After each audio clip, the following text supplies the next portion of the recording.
Guys, I want to welcome you to another episode of the Advisory Board podcast, where we bring in experts from all walks of life that have experience in franchising and key areas that you need some advice on. And I've got a couple of friends, colleagues, even and actually a strategic supplier partner of mine on today. This is Ben and Kelly Morrison, CEO and COO of Made Simpler, which, if you boil it down to oversimplify, right, guys, Made Simpler is they're a sales and marketing agency organization that leverages the power of AI to automate key tasks to generate revenue at scale for their clients. How'd I do? Was that a pretty good snapshot? Sounds about right. Okay, good. And guys, I want to tell you some fun stuff about them. But guys, welcome to the show. We're super glad you get to join us today. Thanks, Dave. Happy to be here. Thank you. Yeah, of course. Guys, let me tell you a little bit about why you should care what they have to say. And everybody's still talking about AI. And guys, I've been involved with AI and NLP and things like that since it was being developed in a material way back in like the language industry. But there are a lot of pundits out there, and I find people who actually know their stuff, and I want you to be exposed to people who really know what they're talking about. So we're going to get into that topic in a little bit here. But Ben has actually been in sales and marketing for like 32 years combined. The last organization he was at as an embedded CMO, he helped 12x their revenue and increase more than double their partners in like 14 months. So like the guy knows how to get crap done. And Kelly's an operational wizard. He's actually worked for 29 years in an organization that was a Fortune 250, and they were working a lot with multi-unit and franchise food service brands. So has quite a bit of experience, understands how this multi-unit world works. And that's why I really enjoyed getting to know them. They're actually, I paid them money to help me with stuff, just so you guys know how much I trust and appreciate these guys. So without getting too far into that aspect of even promoting them, I just want you guys to know, like, these guys know their stuff. And the topic today is going to be about how do we leverage the power of AI and humans to really create scalable marketing and sales. And before we dive into that, guys, tell us a little bit more about yourselves. Tell us just a little bit more about Made Simpler, and then we'll jump right into that topic. So Made Simpler, we really we focus on helping organizations like yourself get more done with less capital, right? So everybody's kind of struggling now, with the economic downturn. And so we found that, our approach is really trying to help people, kind of do more with less. Seems to be that's really kind of what people are focused on. Budgets are getting cut. Marketing seems to be the first budget that goes. Mm-hmm. And so we're really trying to help companies, overcome those challenges. And we found that AI is a really good tool to lean into when it's leveraged properly. AI can also do a lot of damage if you don't leverage it properly. And so we've really been leaning in on making sure that how do we leverage that properly? How do we, put up guardrails, and how do we make sure we protect our clients? And, we really focus on building out operational ways to leverage AI. And, we've got a nearshore and offshore team that we leverage, as well as we've got several employees that are here local in Utah that we work with to build out some really strong operations and processes. So we're a sales and marketing organization primarily, and that's what Made Simpler is. Yeah. The other thing we need to look at too is small players have the same needs as the big players out there. They just don't have the same budget and tools in their decks. So we try to create processes that make it cost effectively, so we can create quality content cost effectively at scale for them, launch it out through their platforms, and really help them. Mm-hmm. Yeah, no, I've experienced it firsthand, so I love it, and that's what kind of spawned this idea of getting together and recording a podcast. And I want to share just a funny anecdote as we get started. So there's a power in AI, but the power of AI is actually in how it magnifies the capabilities of humans, right? And if you try to replace humans entirely with AI, usually you screw something up. And we met actually because of an AI-driven engagement campaign from Ben to me on LinkedIn. And now I filter through hundreds of these crappy outreaches on a regular basis, but Ben's wasn't crappy, and it was on point, and it was concise, And it was a good time for me because I was looking to make some edits and changes in the way that we did our marketing for client tethers. So I just want to point out, like, the experience was different, even on the very front end of me meeting Ben. And we had a great conversation that went into a lot deeper,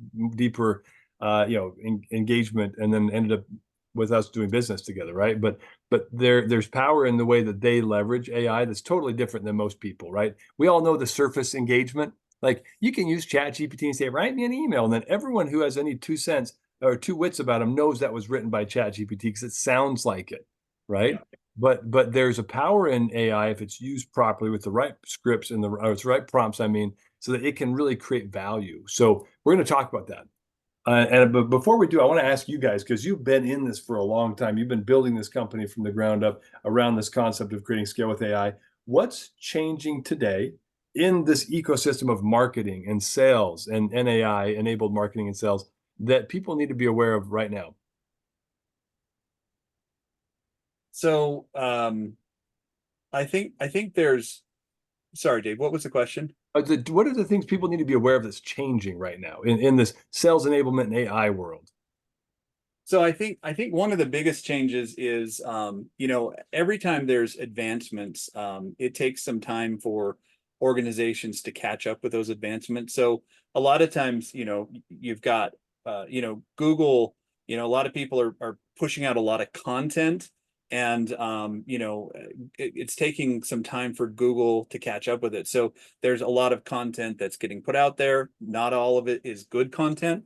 But there's a recent update from Google, that I would encourage listeners to look at. It's called, and if you Google this, Google March 2024 core spam update, and I would encourage you to look at this, because if you have been putting bad content or fast content with ChatGPT onto your website, or leveraging some, we'll say, just really fast AI tools to create content, you may be finding that Google is de-indexing your content. And what the reason why is because Google is looking for what it considers to be spam created content.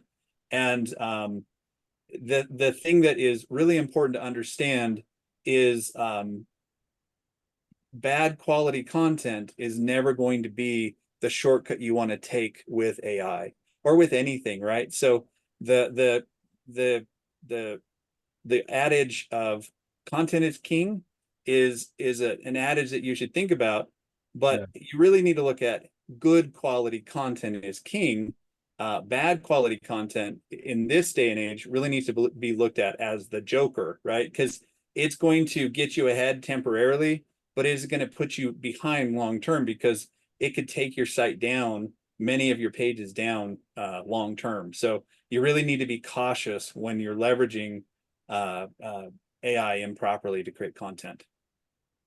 That's powerful. So I just want to make sure everyone is understanding what's being said there, because not all of you are out there leveraging AI bots to generate content for your blog posts and everything like that. And if you've been leveraging that and just spitting out that type of content without human edits, without beautifying the messaging, so you're putting quality content on your site, then there's going to come a time, and it's pretty soon actually, that Google's going to start deprioritize delisting. Like, your content is no longer going to provide any SEO value to your domain. It'll actually detract from the value of your domain. So yeah, they're already doing it, Dave. good. I have a client that had about 185 pages de-indexed. It wasn't content we created, but it was content our predecessor created. We've already had to rebuild that content and push new content out for it. We were able to identify it really quickly and push new content out. But yeah, it's happening. So if you're seeing that content's being de-indexed, you need to be aware of it. You need to watch for it. You might see yourself going down from an SEO standpoint. So it's definitely something you need to watch for. And tell me, how would somebody start to see, what's the first sign? Are they going to get some notifications from Google, or is Google just going to go through and start on the back end de-indexing things? So they'll just see their traffic go like what? Yeah, you're going to see it. You're going to see it on your Google reports, on your, so you're going to definitely, you want to definitely watch it on your tracking. So I would look at that. Okay. That's fantastic news. I mean, not fantastic news in that it's, it's going to cause a lot of chaos, because for the last year, everyone's been like Chat GPT happy, right? And they've been leveraging it like, oh, I don't have to pay anyone to write my content anymore. This is great. And they thought they were so clever because they knew how to write a simple single tier prompt that was going to generate content with some keywords in it. And so, yeah, unfortunately, if your marketing partners have been doing that on your behalf and you're not paying attention to it because you didn't really need to, you've got to pay attention and have I mean, they need to go through and tidy things up, because you've been paying them to write content for you, and maybe they were writing twice as much at half the price. Now you're going to pay 4 times the price to clean it up, because it'll all balance out in the end, right? But yeah, and there's a lot of ways that that we can, we can certainly help, if that's something that you're concerned about, or there's a lot of ways you can rebuild that content quickly. You just need to identify those pages, and then you need to rebuild those pages really quickly. We can, you can put, good keywords, get good questions, you can get the links you need, and make sure that you've rebuild that content quickly. So that's something that if it is an issue, talk to an expert, talk to somebody who's building good content, and get those pages rebuilt. I can add something here. The other thing you got to realize is all this takes education. Our team spends about 4 to 5 hours a week individually researching this, because the changes are coming all the time. So it's very important to stay on top of it. Got to do the research, or have a partner willing to do the research to help you. Yep. Sure. Yeah. I'm glad you said that. It's one thing that I don't have a lot of time for right now. Like, I research a lot of other things, but I don't have time to maintain knowledge about the power of AI, what's changing, regulatory, well, I'm not regulatory, but changes from the content police, aka Google, right? So that's stuff that I need to lean on experts for, truthfully. So and getting, what is it, Ben's notes, or what is that called? That email that everyone's getting that's like every day what's happening in AI. That's like a superficial scrape of the data information, but you'll get key highlights. But you got to, if you want to really get into it, you probably need to spend a lot more time than just a 2-minute email. Love it. Our team is, we're always keeping each other up to date. I try to monitor as much as I can, but even 4 hours a week, I can't keep up with it. So my team is constantly updating me. We all kind of share information. It's just, there's so much happening right now. So you got to just do the best you can to keep up with it. Yeah. Thanks. Well, I'll just keep asking you questions so I keep up with what you know, and then I'm set, right? Absolutely. We'll keep you up to date, Dave. Thanks. I know you will. Hey, so let's shift gears. So, most of the people listening to this podcast are entrepreneurs, franchisors, people that are involved in the industry. What would you say are the biggest gaps that exist in this franchising industry that AI-enabled tools and solutions can probably solve? So, the biggest gaps, I think, are, with you've got your larger corporations. They've got large marketing budgets, right? And they're implementing the latest AI tools. They're not having challenges with their marketing budget, and so they're moving full speed ahead. I think with franchises, you really depend on a lot of your franchisees for your marketing budgets, right? And so one of the challenges that you're going to have is you're going to see your bigger competitors, or your global competitor, your national competitors, are going to be moving ahead and implementing all these AI tools, where you're going to be potentially falling behind, right? And so building a program where you can leverage, you can figure out how to leverage AI is going to be critical, because if you don't do that, then you're going to start losing ground, because you've got to understand your larger competitors. Not only are they not losing budget, but they're also leveraging AI to 5x or 10x their budget with these tools, right? They're probably building bots, they're building, lane chain models. I mean, all these things that get them ahead and push them forward.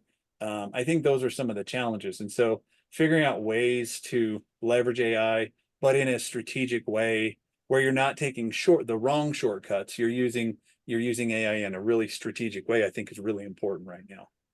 Yeah. Well, we all know budgets, especially, everyone thinks franchisors have got it made, and they don't realize that until they've got to depends on the concept, 20 to 100 units, they don't really have the budgets that they need to fully support their franchise model. So they're usually operating in the red to invest in the resources in the team, or they're trying to bootstrap and they're limited.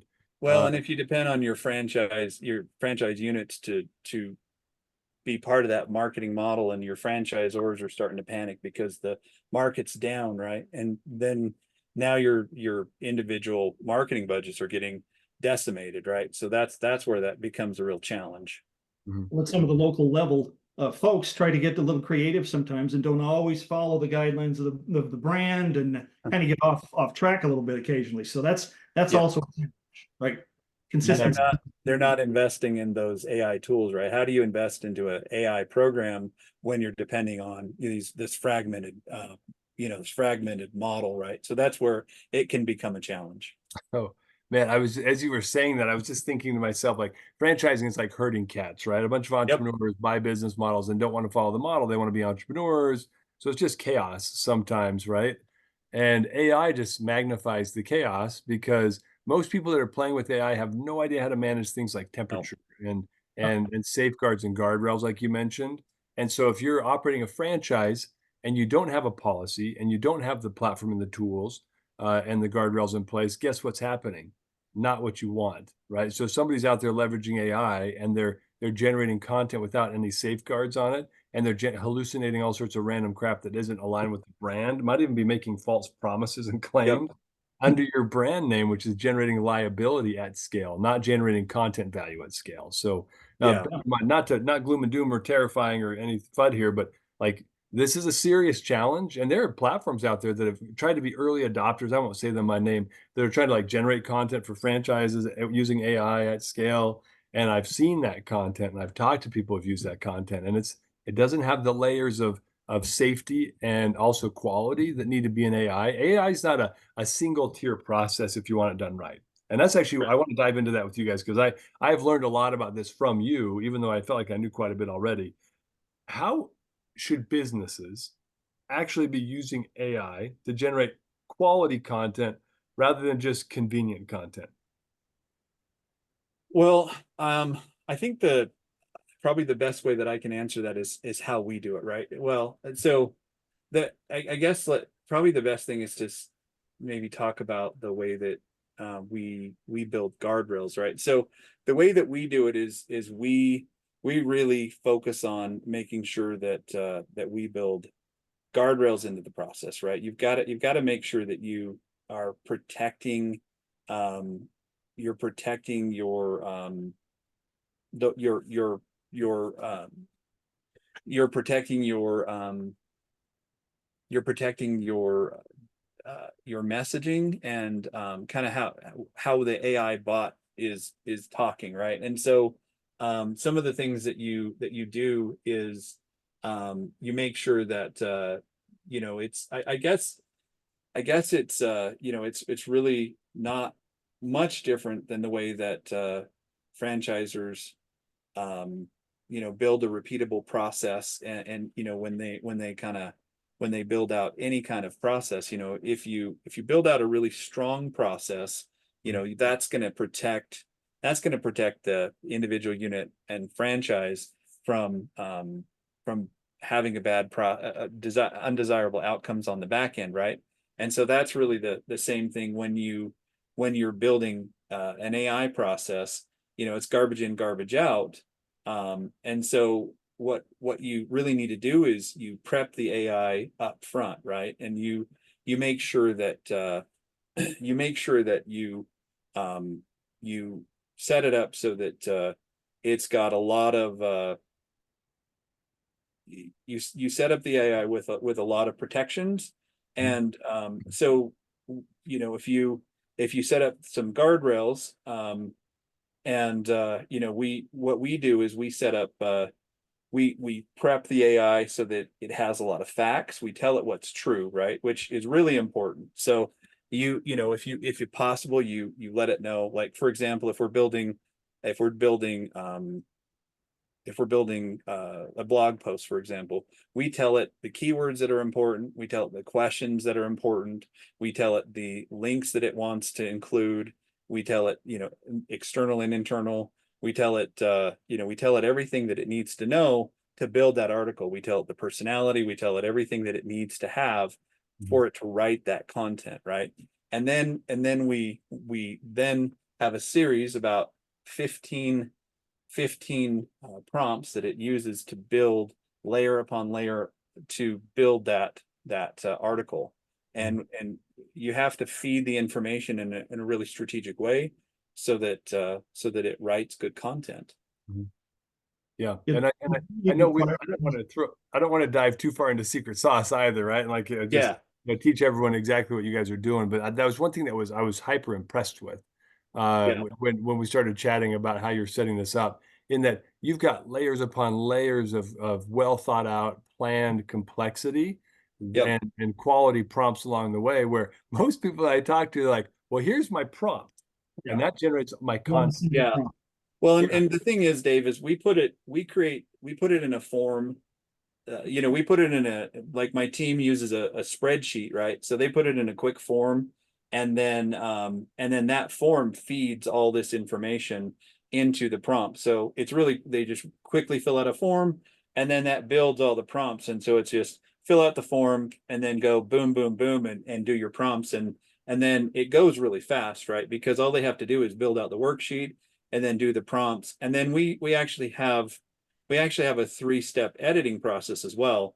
We put it through a AI editor that we use a couple of different tools that we use for that. We see which one is working best, and then we use the one that is working best at the moment, because they change too. That's one of the things you need to keep in mind. Sometimes they start to work a little weird, and then we move to the other one. And then we actually have a double human editing process. I know that sounds a little extreme, but one of the things we don't ever do is we don't ever let AI just create content without it going through a very serious human process. And we call it AI augmentation, right? Because it's really just augmenting humans with AI tools. It's almost like, you've got power tools in the hand of a construction worker, and that helps them build houses faster. That's really how we look at AI. We don't allow AI to build anything by itself. Yeah. Got to be polished, hand finished, handcrafted. And really, I think Ben kind of set the process a little short. It really takes a wizard to put all this together in a strategic fashion, because you've got to send through these things through these components of the article one at a time, paragraph after paragraph, to make sure they're crafted correctly with the correct backlinks and SEO and all the other things that go into a good article. It really takes a wizard to do that. Yeah. It's definitely taken some time to build out the prompts, right? But once you get the prompts right, it starts to go pretty quick. Yeah. When coaching baseball, I've said this maybe even with you guys before in a different context. Our infielders, especially, we would teach them you need to go slow is smooth and smooth is fast, right? Yep. So you got to take the time to approach the challenge properly with the right mechanics. And then the process as you're engaging the ball will be smooth, which will result in a fast result at the end, which is the out at first base, right? And so I see it exactly the same way. You got to take your time. Most people with watching a YouTube video and access to a free Chat GPT account feel like they've got it figured out, and they're the ones that are going to be getting all of their web pages re-indexed right now. So anyway, this has been phenomenal, and I want to talk about. So we've talked about some of the risks, right?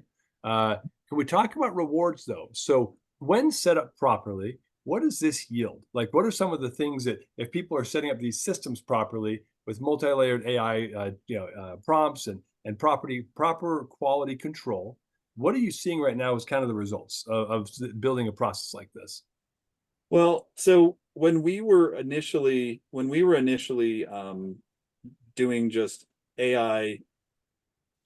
doing AI, we'd allow AI to just create the articles by themselves, and then we'd go through and do a little bit of human editing.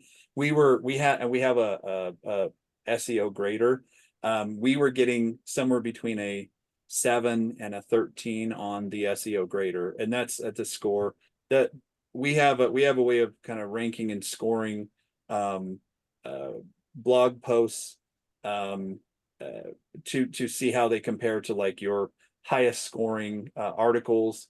Typically the top scoring articles will score between a 40 to a 44. And what we found is, as we kind of perfected this process, we've gotten our blog posts are now, as we've kind of perfected this process, our blog posts are now scoring about a 55 to even a 60 at this point. So it's starting to really pay off, because we've just kind of, we've just keep improving and improving the process. And now we're starting to really see, as we enrich the keywords, as we enrich the questions, as we add these backlinks, as we add some other, these new, we just keep enhancing it like we're doing.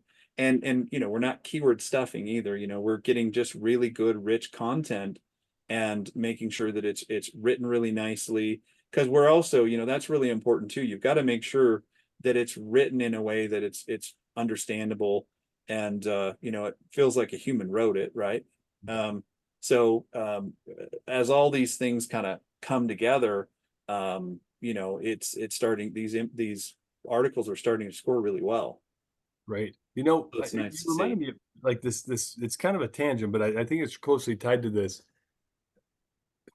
One of the things I think that makes AI sound, it's uncanny valley for some people if it's not used right, Yeah. because it creates content that's close to right, but not quite right.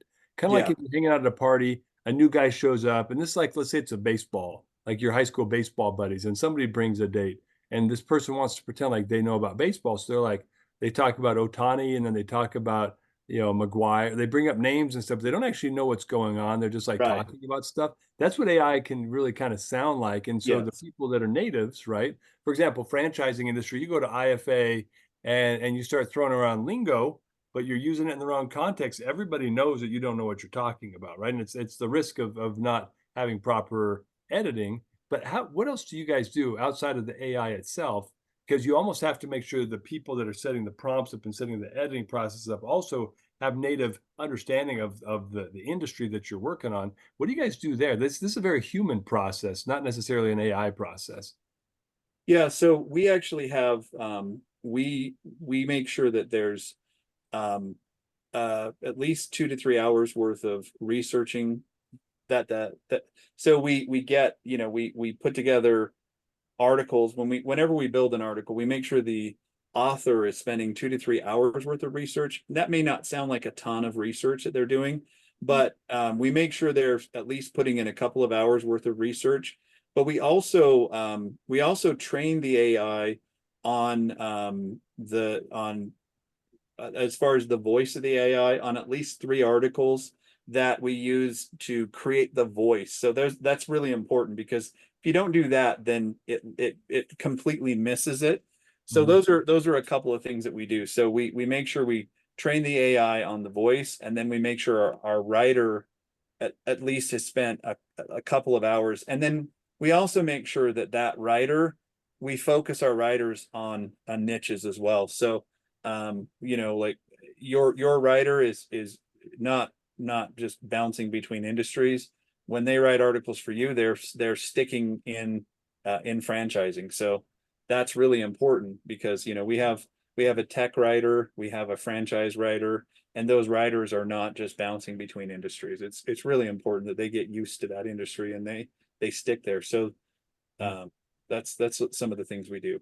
Yeah, I mean, it's why in the news writing industry, like they still have beats, right? Like, oh, you're Yeah, on this beat, you're on absolutely. that beat, and it's because they need to have native fluency in the lexicon of that Yeah. section, that sector, that industry.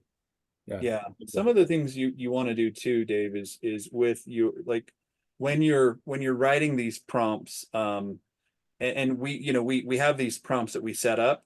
We change the bot so we change the bot that we use. We actually, and I know it sounds a little weird, but we go from a research bot to a writing bot, and we move between bots. And so you got to think through that too. You got to make sure you prep the bot and the personality of the bot and the skill set of the bot to do the job requirement Mhm. of the role so you have to prep the bot with the skill set that the bot needs. And then you have to say, okay, now your role has changed and here's the skill set you need to have. And you need to make sure your prompts set up the bot to make sure they have the skill set. Because if you've got a writing bot doing research, it's not going to have a skill set it needs, right? So you need to make sure as a prompt engineer, you're setting up the bot to have the right skill set to do the role they need to do, because that's really important, believe it or not. It's part of that wizardry I was talking about earlier, right? Part of that wizardry. Yep. Right. Well, and you're using the bot to augment the natural processes of the creative process, right? Correct. There's a research element to it. Then there's the the maybe outlining of the content. There's figuring out how I want to write the voice of this article. Like these are actually the processes that creatives go through to write content today. Yeah. So You've got to think of it like, if you're using ChatGPT, then you've got to think of it, the AI becomes your creative team, right? So like I'm hiring this person on my creative team to do this role. And then when I switch from that person, you need to make sure you're changing that creative person or that person. Now you've got to make sure I'm switching from this person to this person, and make sure that ChatGPT knows you have changed that person. But you've got all the information from the previous person. Just change the role of that person and make sure ChatGPT knows now you are this person. Now go do this activity, right? That's really important that you do that. I love that. Well, guys, let's take a step back for just a second, if you don't mind. There were a couple of things that you mentioned earlier, and I want to make sure we have time to circle back. So, I mean, marketing enablement in franchising using AI and other technology and good processes and good people, right? You've brought up a couple of things earlier about how people could leverage bots, LangChain, like other things like that. Could you maybe let's elaborate on a few of those things, and maybe even help people understand when you say like, well, I'm using a bot for marketing. Like, how are you doing that, and or how can people do that, and then I don't even know honestly how to describe how to use a LangChain model. Like, if you guys don't mind, maybe let's dive into a couple of those topics so we can maybe expand people's understanding of key things that are happening now that I'm not even caught up with. So can you clarify what you mean on that? Oh, when we were talking earlier about like how can people leverage other tool like AI for content generation is one thing, but then can people use bots for monitoring? Can people use bots to monitor their top 5 competitors and if they're changing content on their website? Can people like if you think about like bot strategies and how you can use AI driven bots, there's a pretty wide array of if you had the human resources, what would you be doing right now to evaluate your competitive position? Maybe updated FDDs coming out from your competitions. You know what your item 19 looks like compared to theirs. Like you can create a bot to do things for your organization. Yeah, absolutely. Content creation. So that's kind of where I was thinking we could go with that, if you guys don't mind. Yeah, no, and actually we're actually doing that for you right now, Dave. We have one of our team members who actually is doing a lot of creative, or he's doing a lot of competitive research for you. And that was part of as we built out your website.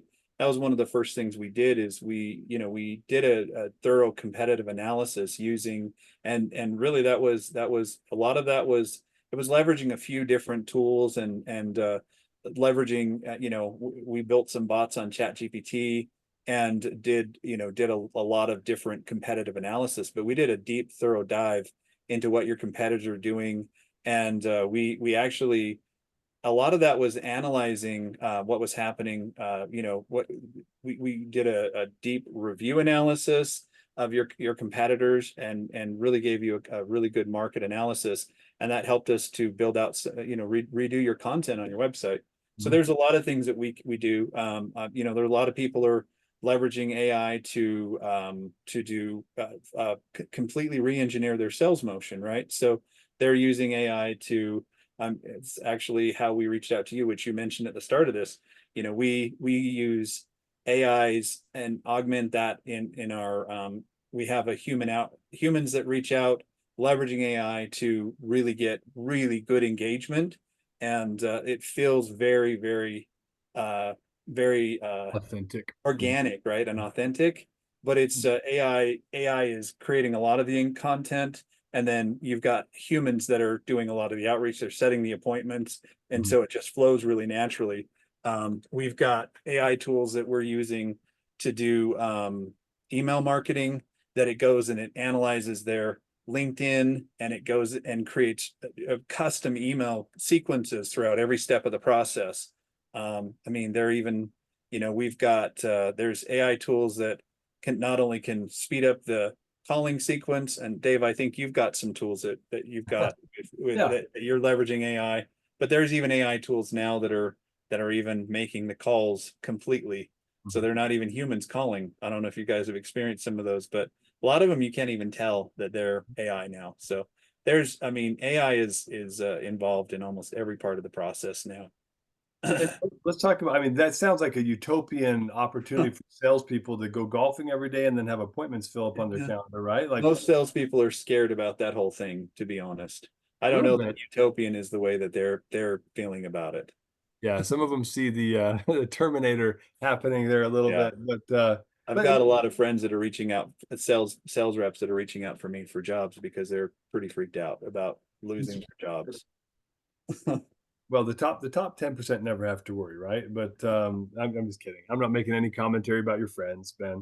Um, but you're right. Like there's a downfall, right? And I want to share one, and then maybe if you guys don't mind, let's just talk about this bot function. Then maybe we can talk about other aspects in which you know the using AI can help augment sales and marketing outside of what we've already talked about. But Sure. LinkedIn outreach, there are companies that have grown to be multi-million dollar organizations that have been really hammered lately by LinkedIn, right? So LinkedIn is using AI to monitor user behavior, monitor login behavior, monitor outreach behavior, monitor messaging behavior, and trying to spot these tools that are actually driven by AI that are Yep. doing outreach and leveraging it's challenging the integrity of their platform. That's how they look at it. Yep. So I've used tools like that before that were really good, honestly. And I was very conservative. I didn't really have an interest in like blowing up everybody's LinkedIn boxes, but really wanted to connect with people that I knew were related to what was interesting to me, Yep. and vice versa. And so I was using one of those tools, and I got notification from LinkedIn that they noticed behavior that indicated I might be using a tool like that, and I was flying way under the radar, like maybe 20 total activities a day, not all outreaches. It was pretty low key.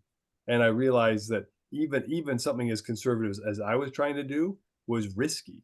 And what do you guys see there? Because that's something that a lot of people are like, I want to use connect or something and turn it on, and then all of a sudden they're locked out forever of that LinkedIn account. Well, we pay more for the tool we use. It's, because there's those AI tools that are really inexpensive, and they promise you the world. And then I used about 4 different tools before I settled on this tool, Dave. And I experienced the same thing. I have a lot of connections, and so I don't want to risk, just like you've got a ton too, right? And it's one of those things you just can't jeopardize. You can't jeopardize, like LinkedIn is one of my largest assets that I have right now, as far from a marketing standpoint, right? It's just, you just can't risk it. And so I was very cautious when we picked this tool, because I've been burned by every other tool that I've used, right? I turn it on for a couple weeks and I get notified by LinkedIn that they're going to shut me down. This tool that we're using now, I tested it for 3 months before I offered it to any clients, Hmm. because it's worked so well, right? And that's how we connected with you. And in 3 weeks, we connected with 30 other clients that we got appointments with. Hmm. So it's very effective. And I've been using it. We've been using it for 6 months and we haven't had any challenges. So Wow. it's been really effective. And it's a tool that there's thousands of clients on, and it works. Hmm. And it's just, they're very, it's just a very good tool. Is that shareable? Like in this context on the podcast, you comfortable sharing what it is, or maybe offline where you want to talk about that more? Yeah, we can talk about it offline. That's okay. No, you're good. I want to know, like, because there are a lot of tool, like Connected was a good one, but they've gotten hammered by LinkedIn. I actually had their CEO and founder on the podcast last year. Super cool guy. Super cool guy. Yeah, Uh, we can definitely talk about it offline. I mean, we've got a exclusive relationship with them now. So yeah, it's our Engage platform now. So you're we've got okay. That's why I asked, because I was like, I yeah. wonder if it's part of the That's white. why we've built it into one of our platforms, because we're so happy with it. Good. Okay. Thank you for sharing. And guys, this is just one channel of engagement, right? Yeah. Outbound calling with bots seems like such a joke, right? Because we've all experienced the crappy bots and even the Google appointment bot. Like it's pretty obvious to the restaurants that that's not a real person calling, and same patterns. But there's some pretty powerful things now that are challenging the way we think about AI. Yeah. So, but I think the way you described it was wise. Test the heck out of it yourself before you Yep. ever test it with your kids and grandkids and neighbors and friends and your trustworthy clients, and give them a heads up that this is going to happen so they know what's going on, to give you feedback before you start unleashing something like that on prospects. Yeah. And trying to protect. We're exploring one now that I'll let you know in 3 months how it goes. Okay. Yeah, I've got a contact that's got a really powerful one actually that I want to see if I can embed into our platform. So I'd love to find out about it, because it's definitely something that we obviously, our customers would benefit from, but it's gotta be phenomenal before I'd really look at sharing it. yeah. Well, this has been, I think, hopefully instructive, guys. The things that I'm thinking about, in fact, maybe before I summarize, Kelly and Ben, what are some of the things you would want to make sure people really got out of this discussion today, so they can go and implement it in their own lives and start to really harness the power of AI in marketing and sales? Kelly, we'll let you go first, because we got to take the mic from Ben and me just for a second. Yeah, I think it's important to explore the options that are out there. I mean, AI can do a lot of things. It's got to be done correctly, so you got to go in with the right mindset. Make sure you're following the guidelines with the experts and reading up, doing your research, or work with a partner that's going to help kind of guide you. And that's really the takeaway is the tools are out there for you to use to get the results you're looking for. You just got to be creative on how you go about it. You can do it cost effectively, and we can definitely help. No, I love that. Yeah, definitely. Before you invest too much in kind of going off the reservation, get the guidance that you need. Whether doing the research, taking the courses like you're talking about, Ben, or just working with experts. Totally agreed. What would you add to that? What are a few other key takeaways, Ben, you want to make sure people remember from things we've talked about today, and even if you need to add a little bit more to something we didn't really touch on as much? Yeah, I mean, I think if there's one thing, I think it's always a good idea to lean in on quality, and quality first, right? And I think you can do a ton with AI as far as cutting corners, but I think if you're going to cut corners, like, figure out how to get quality first and then save time, right? And I think that's the thing. It's like if you were going to have a restaurant, you wouldn't cut corners on creating mass producing bad quality food. It's the same thing with content, right? And I think if that's the way you've got to look at leveraging AI, get good quality first, then mass produce it, right? And I think that's the way you've got to look at AI. Leverage AI in a way that makes you better at what you do, and then do it faster. And I think if you do that, you're never going to go wrong with that strategy. That's fantastic. Quality first. Totally agree with you on that. And guys, make sure, I mean, the world is shifting, right? So if you're following that advice, quality first approach, you're not going to have to go and redo your website as much. Never. Because other things will change. Other things will change. Like Google's got a deep AI that they've got trained up that's going to go out and spot fraudulent, like, not fraudulent, but like AI only generated content now. But where does that go next? I guess we need to be thinking it's chess, not checkers here. Like, how do we leverage this without jeopardizing the quality of our brand messaging? How do we create safeguards for that as our franchisees are leveraging these tools? We've given them guidance and guardrails and protections, so they're not out there diluting the quality or the value of your brand, or making false promises that increase the liability at scale using AI. Those are really critical. Like, if you're not talking to your franchisees about AI, you're in trouble, because they're out there figuring it out on their own, guys. So make sure you're taking a leadership position on this. Taking no position on it is the same thing as saying do whatever the heck you want, and I'll beef up my my liability insurance, right? Like please, like, just be proactive on this, because it is changing the way we think. And but it's also good at seeing market behaviors. It's good if you leverage the right kind of tools and bots. They can do a lot of work for you. That can I know a guy that has a bot that he's created that scrapes the web and anytime something changes on Google, he knows it and their algorithms, because he's got 270 points he's monitoring on websites. He's been doing it forever. I know a guy that scrapes the web, pulls out every FDD with bots, scrapes out all the details from it, puts it into a database. And that's a very valuable asset that he can use to monitor franchise like competitiveness, like what's his benchmarking in the industry against his competitors. So think a little bigger too. And the things you wish you had resources for, you might be able to leverage AI for that as well. Guys, thanks so much for joining the podcast. You've been awesome. Good partners for me, but also I appreciate you coming and sharing some ideas that help people think about the way they approach AI, maybe a little bit more methodically to get better quality. Thanks, Dave. Really appreciate the opportunity. Sure. Of course, thanks.